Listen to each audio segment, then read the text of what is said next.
Hello. Welcome to Starry Tingles.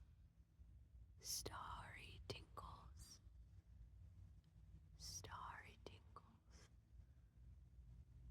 Hopefully, we can get you to sleep soon. I know you're having a hard time sleeping. I thought we would read a book today. Peter Rabbit.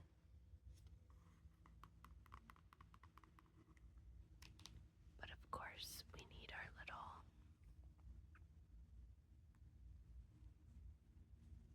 Peter Rabbit friend. Don't worry, you'll be right here.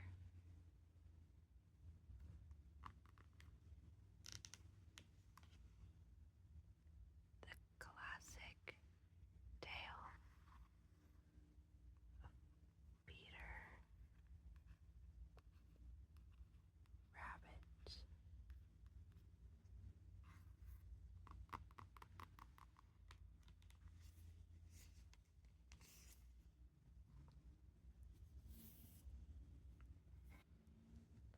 Once upon a time, there were 4 little rabbits, and their names were Flopsy, Mopsy, Cottontail, and Peter. They lived with their mother in a sandbank underneath the root of a very, very big fir tree. "Now, my dears," said old Miss Rabbit one morning, "you may go into the field or down the lane, but don't go into Mr. McGregor's garden. Your father had an accident there. He was put in a pie by Mrs. McGregor. Now run along and don't get into mischief. I'm going out."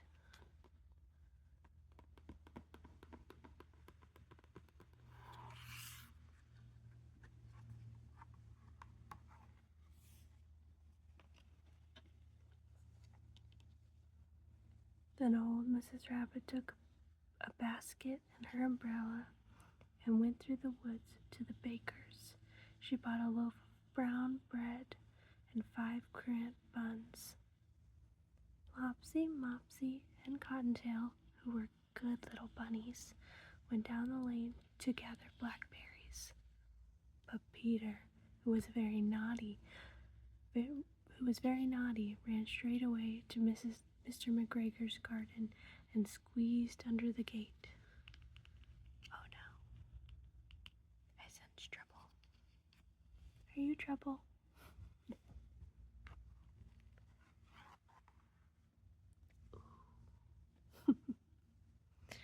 First he ate some lettuces, and some French beans, and then he ate some radishes.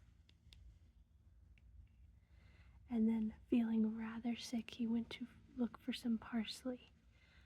But round the end of a cucumber frame, whom should he meet but Mr. McGregor? Oh no.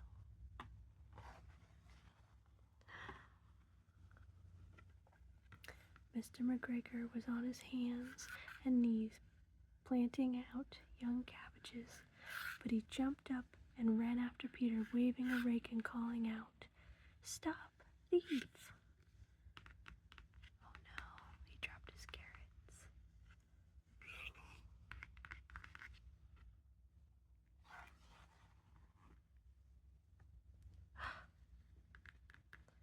Peter was most dreadfully frightened. He rushed all over the garden, for he had forgotten the way back to the gate. He lost one of his shoes among the cabbages and the other shoe amongst the potatoes. Oh no, his shoes.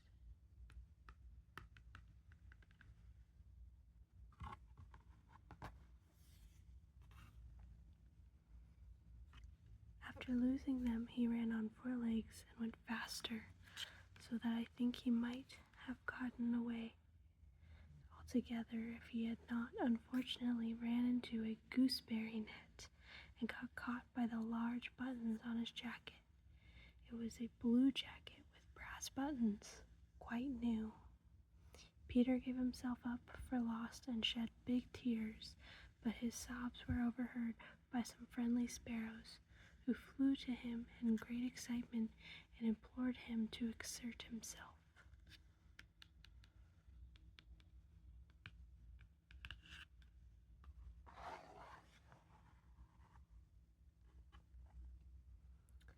Mr. McGregor came up with the sieve? I hope so. When he intended to pop upon the top of Peter, but Peter wriggled out just in time, leaving his jacket behind him, and rushed into the tool shed and jumped into a can. It would have been a beautiful thing to hide in if it had not had so much water in it.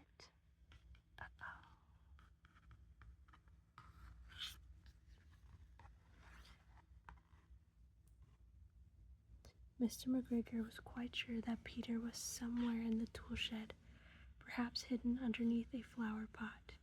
He began to turn them over carefully, looking under each. Presently, Peter sneezed. Kershooey!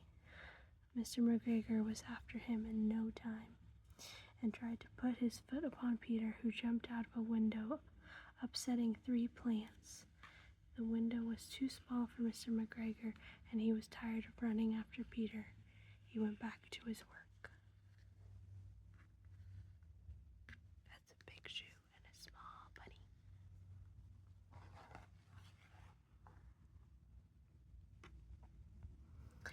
Peter sat down to rest. He was out of breath and trembling with fright, and he had not the least idea which way to go.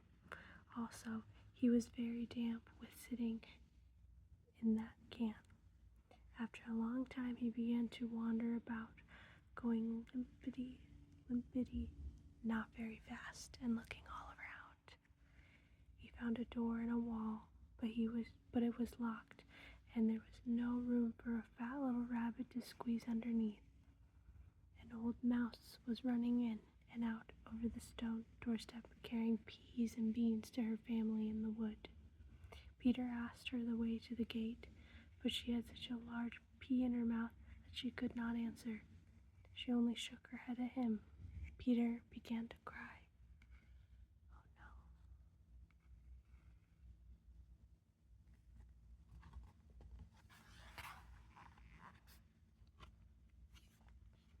Then he tried to find his way straight across the garden, but he became more and more puzzled. Presently he came to a pond where Mr. McGregor filled his water cans. A white cat was staring at some goldfish. She sat very, very still, but now and then the tip of her tail twitched as if it were alive. Peter thought it's best to go away without speaking to her. He had heard about cats from his cousin, little Benjamin Bunny.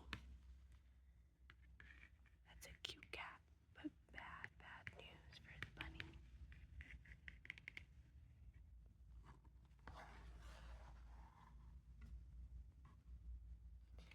He went back towards the tool shed, but suddenly, quite close to him, he heard the noise of a hoe.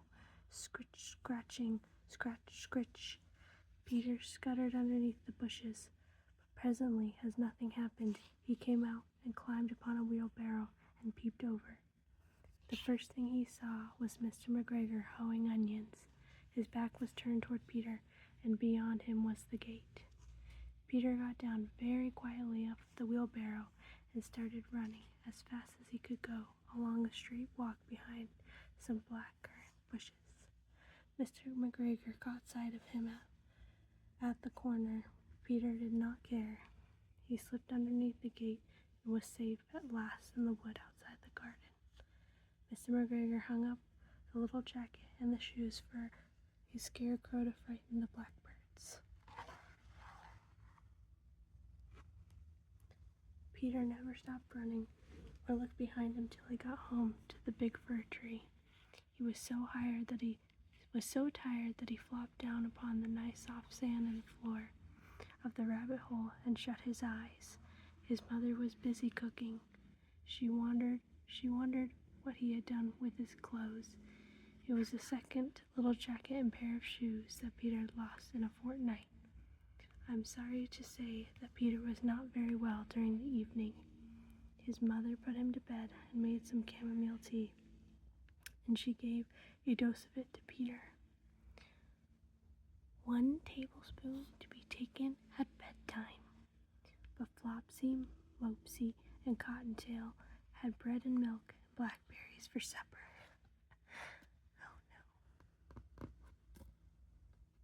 The end.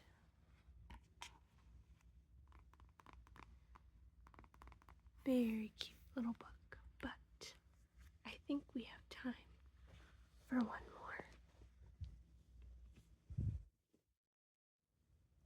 I love this book. Love you forever.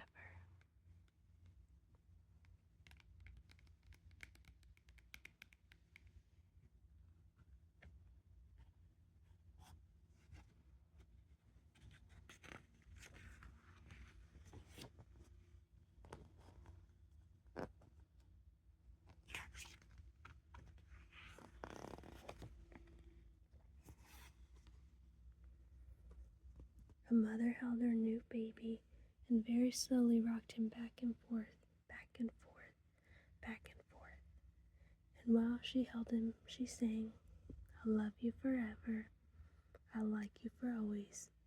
As long as I'm living, my baby you'll be.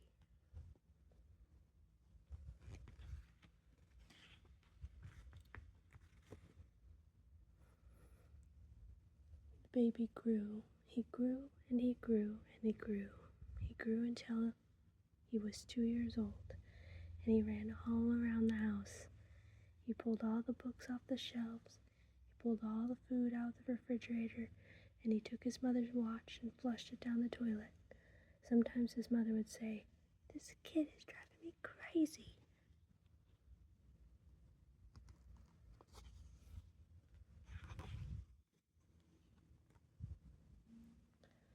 But at night, when that 2-year-old was quiet, she opened the door to his room, crawled across the floor, looked up over the side of the bed as if he was really asleep. She picked him up and rocked him back and forth, back and forth, back and forth. While she rocked him, she sang, I'll love you forever, I'll like you for always. As long as I'm living, my baby you'll be.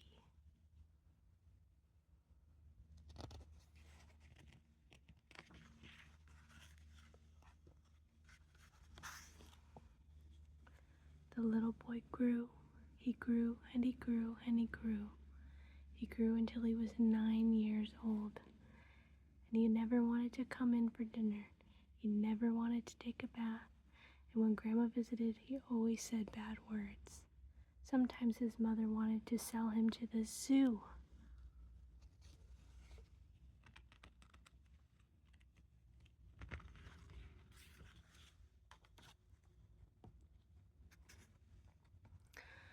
But at night, when he was asleep, the mother quietly opened the door to his room, crawled across the floor, and looked up over the side of the bed if he was really asleep, and picked him up, that 9-year-old boy, and rocked him back and forth, back and forth, back and forth. And while she rocked him, she sang, I'll love you forever, I'll like you for always. As long as I'm living, my baby you'll be.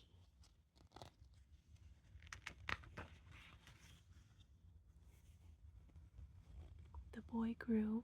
He grew and he grew and he grew. He grew until he was a teenager. He had strange friends, and he wore strange clothes, and he listened to strange music. Sometimes his mother felt like she was in a zoo.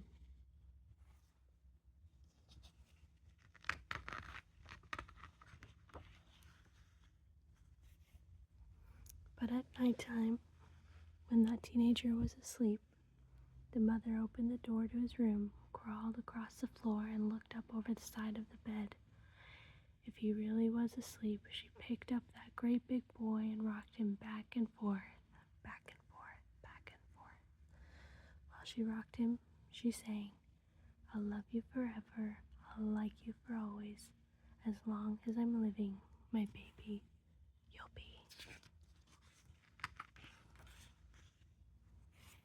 That teenager grew, he grew, and he grew, and he grew. He grew until he was a grown-up man. He left home and got a house across town. But sometimes on dark nights, the mother got into her car and drove across town.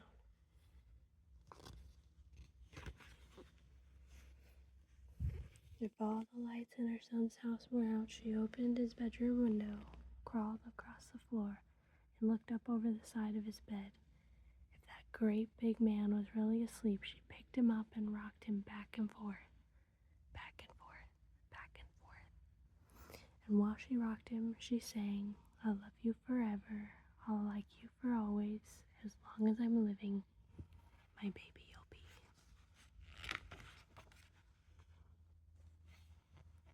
Well, that mother, she got older. She got older and older and older. One day, she called up her son and said, you better come see me because I'm very old and very sick. So her son came to see her. When he came in the door, she tried to sing the song. She sang, I'll love you forever, I'll like you for always. But she couldn't finish because she was too old and too sick.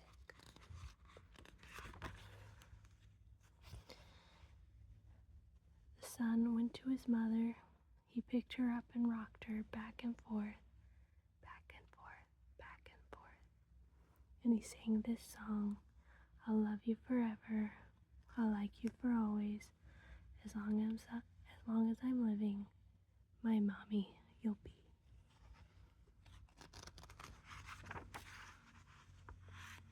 When the son came home that night, he stood for a long time at the top of the stairs. Then he went into his room where his very new baby daughter was sleeping. He picked her up in his arms and very slowly rocked her back and forth, back and forth, back and forth. And while he rocked her, he sang, I'll love you forever, I'll like you for always, as long as I'm living,